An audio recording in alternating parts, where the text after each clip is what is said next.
Hey Narwhals, and welcome back to some more weight loss stories. And today we'll be reading 3 weight loss stories. The first is 20 unordinary tips for weight loss. The second is how washing my face helped me lose weight. And the third, an unexpected and hilarious effect of losing 120 pounds. And please tap subscribe for more weight loss stories that help you stay on track and to join the Narwhals. 180-pound weight loss. Here's what worked for me and what didn't.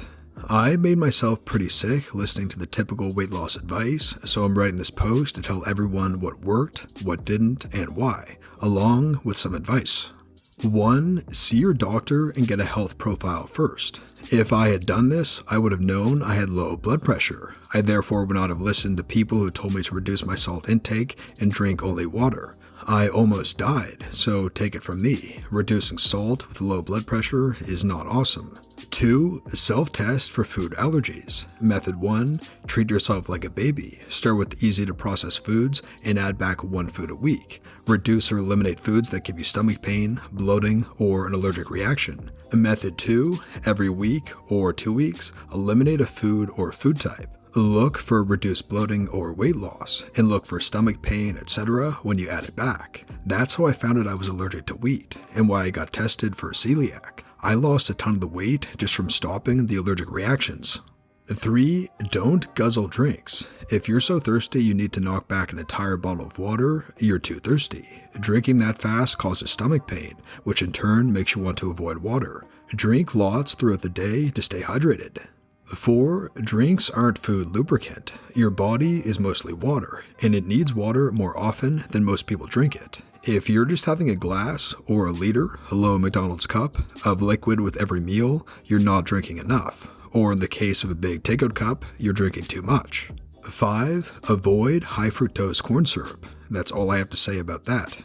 6. Avoid artificial sweeteners. They tend to taste sweeter than sugar, and you can accidentally normalize sugar to your system. 7. Reset your taste buds. Do a detox. I drank nothing but black tea and water for 3 days to cleanse my system and my palate. Most of us are way too used to extremely high sugar content in our food. Because of that, we think foods like fruit are extremely bland. Once you reset your palate, you can easily develop a normal relationship with sugar. Things like apples and strawberries will taste as sweet as cakes and pies. You'll eat less junk without even thinking about it. 8. Choose snacks by texture. Train your brain to say, I want chips, I want something crunchy, I want carrot sticks, I want chocolate, I want something smooth and sweet, I want blueberries. 9. Eat lots of soup. 10. Don't overeat fiber or foods that your body can't process. This was one of my worst mistakes. I spent more time on the toilet, and it was bad. A lot of diets are going to tell you to mainline lettuce or peas, or just go feral on corn. If you do, you're going to poop a lot. And now, granted, the average person has about 3 to 8 pounds of poop in their intestine, and granted, you can get a lot of reading done on the toilet, but you've got places to be, things to do, you need to live. 11. Don't eat useless greens. Is my hatred for lettuce showing? Look, the world is full of lettuces. You've got spinach, which gives you an iron boost, a kale and bok choy, the nutrient powerhouses, collard greens and Swiss chard, those love muffins of magnesium and calcium and potassium. Lettuce is like solid water with Metamucil mixed in. Stick some Swiss chard on your burger. Fry up some collards or buck. Live a little. 12. Nothing green has any calories, except avocados. Avocados have 1 million calories and a zillion grams of fat and taste like troll snot, except in guacamole. Mint chip ice cream has no calories, however, because it is green. Fight me. 13. Drink, but don't drink. A glass of wine or a few cocktails can relax you after a long day, and reduce stress is a good thing. Some alcohol has positive effects. Red wine has antioxidants, vodka sterilizes, bourbon can alleviate cold symptoms, and most alcohol loosens your joints, which is good for ongoing health and probably why your alcoholic granny lived to be 97. But drinking too much fills you with extra calories and lowers your inhibitions. Or, as my forever tipsy prof once put it, for every 1 drink that you think you drank 3 drinks you didn't think you drunk, and that's why you don't think you drunk. 14. Smoking is bad for your cardio. So is air pollution. I don't smoke, and I lost 40 of those pounds by moving out of a place where I lived with a smoker and into a town with better air quality. I started swimming or running at the gym instead of outside. Basically, if you can't breathe, your workouts will be shorter because you need oxygen to survive. 15. Sports. Basically, swimming for an hour burns 400-ish calories. Running burns 300 or so. But swimming laps or running in circles for 60 full minutes is boring, painful, and misery-making. Some people love running. I'm sure they exist. Great for them. I hate running. But can I run for an hour during a 2-hour game of baseball or soccer? How many times do I squat during a volleyball game? And how many tricep pullbacks do I do on a leisurely canoe trip across the lake? I'm not counting, and I'm doing more than I would have just staring at a wall watching it. Wall or whatever. 16. Do it now. And don't waste time on, I wish I could. Wish you could go to the beach? Go. Wish you could wear a crop top? Do it. I had an irrational fear that everyone would hate, scream at, and make fun of me. Okay, not completely irrational, that's what they did in high school. And some high school kids did it when I started just wearing the bikini as an adult. But a lot more people complimented me or didn't notice at all. I was just a person, not a big old ugly spectacle with a neon hate me sign taped onto my forehead. 17. Don't catfish. Put your whole self on your profiles, not close-ups of your face. Get professional photos taken in an outfit you absolutely love and own it. 18. Take care of yourself now. I'll get my hair cut when I'm skinny. I'll buy new clothes when I'm skinny. I'll love myself when I'm skinny. Get the haircut now. 19. Dab on the haters, or do some other similarly weird as hell gesture. When people made fun of me, I would sprinkle glitter on them. Every time it rains glitter on a butthole, somewhere a fairy gets its wings. The looks on their faces were honestly priceless. They'd either look shocked, get angry, or laugh and think I'm awesome. Either way, I won. Full disclosure, someone did try to punch me once. That day, I was pretty glad for all the cardio. And 20, sleep is very important. That's what I want you to tell people when they catch you passing out after your yoga stretch routine at the park. Don't forget to thank them for the coffee money. I hope this helped anyone. How washing my face helped me lose weight and keep it off. To preface this, no, unfortunately, there is not a magical face wash that sheds the pounds. My whole life, I've gone through weight loss cycles. The ingredient that is always lacking when I start to gain the weight back is discipline. Mid last year, I was at my heaviest and decided I needed to change and wondered how to change my lifestyle and really stick with it. Instead of starting with my eating habits, I decided to add discipline into other easier aspects of my life that would also benefit me before I tackled the hard stuff, aka food consumption.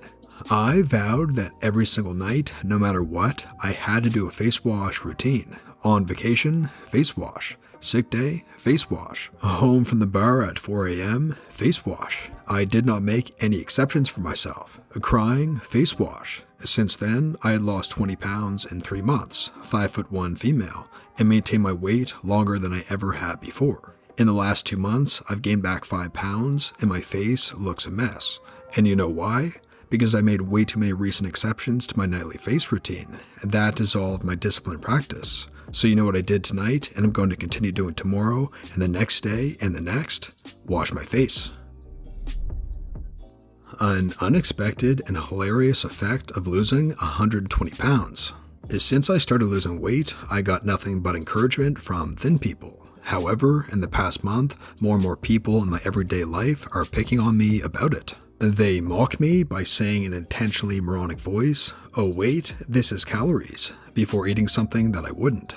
They do this sort of thing regardless of me keeping to myself, and the fact is that I keep my diet to myself unless asked otherwise. These little jabs just keep happening randomly, and it has been so out of nowhere and from every part of my life. I have come to realize 2 things from all this. Firstly, I have been dieting for so long that the act of doing so has become a part of my identity, so I'm heavily associated with anything relevant to nutrition and exercise. Secondly, all the people picking on me have a common denominator. They are all people that used to be thinner than me but are now fatter than me. It may make me a butthole, but I couldn't help but smile upon realizing this. You see, I'm used to being jealous, not the one that others are jealous of. I gotta say, it is a good feeling. I am not going to be a jerk about it. I'll just keep to myself day to day. However, it does excite me as this is a very honest perception of others' opinions. When someone says something nice about your fat loss, it could be partially a lie or an exaggeration in order to motivate you. However, when people start being a little mean out of jealousy, now that is earnest. By the time I'm done with my fat loss, these people are going to be green. My family is really bad about this. Whenever my husband sees it or hears about it, he calls them crabs. When a fisherman has a bucket full of crabs and one of them starts to escape, the others will pull them back into the bucket. It must feel good to be on the other side. Can't wait to be there one day. Sometimes I've gotten overwhelmed with thinking about the amount of time and dedication losing so much weight takes. This is especially a problem on days where I feel too many negative emotions. Most days I'm able to happily diet and exercise on motivation alone. However, the real struggle is to stay focused and resolved on days when you are angry or sad.